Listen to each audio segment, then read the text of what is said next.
વડોદરામાં ટ્રાફિક શાખાનો અનામ લોકરક્ષક ₹400ની લાંચ લેતા ઝડપાયો. શહેર ટ્રાફિક શાખામાં ફરજ બજાવતા અનામ લોકરક્ષકને લાંચ રૂશ્વત વિરોધી શાખાએ ₹400ની લાંચ લેતા રંગે હાથ ઝડપી પાડી કાર્યવાહી હાથ ધરી છે.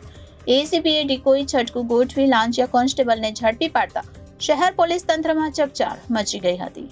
એસીબીમાંથી મળેલી માહિતી પ્રમાણે વડોદરા શહેરના જુદા જુદા વિસ્તારોમાં નો પાર્કિંગ ઝોનમાં રહેલા વાહનોને વડોદરા શહેર ટ્રાફિક દ્વારા ટોઈંગ કરી ટોઈંગ સ્ટેશન ખાતે લાવવામાં આવે છે. જ્યાં ટોઈંગ સ્ટેશન ખાતે ફરજ પરના ટ્રાફિકના પોલીસ કર્મચારીઓ વિવિધ બહાના હેઠળ વાહન ચાલકોને મેમો નહીં આપવા બદલ વાહન ચાલકો પાસેથી ₹500 થી ₹700 સુધીની લાંચની માંગણી કરે છે.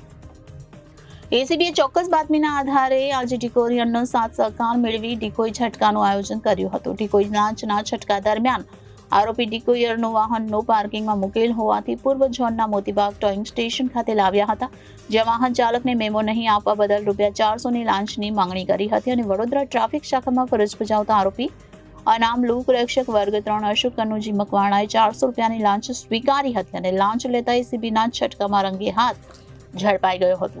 તો શહેર પોલીસ તંત્રમાં ચકચાર જગાવનારા બનાવમાં મદદનીશ નિયામક પરેશ ભેસાણીયાના માર્ગદર્શન હેઠળ વડોદરા શહેર એસીબી પોલીસ સ્ટેશનના પીઆઈ AN પ્રજાપતિએ સ્ટાફની મદદ લઈ આ ગોઠવ્યું હતું. તો શહેર ટ્રાફિક શાખામાં ફરજ બજાવતા અનામ લોકરક્ષકને લાંચ રૂશ્વત વિરોધી શાખાએ ₹400ની લાંચ લેતા રંગે હાથ ઝડપી પાડી કાર્યવાહી હાથ ધરી છે. એસીબીએ ડિકોઈ છટકું ગોઠવી લાંચિયા કોન્સ્ટેબલને ઝડપી પાડતા શહેર પોલીસ તંત્રમાં ચકચાર મચી ગઈ હતી. Bureau report Janadesh news Vadodara.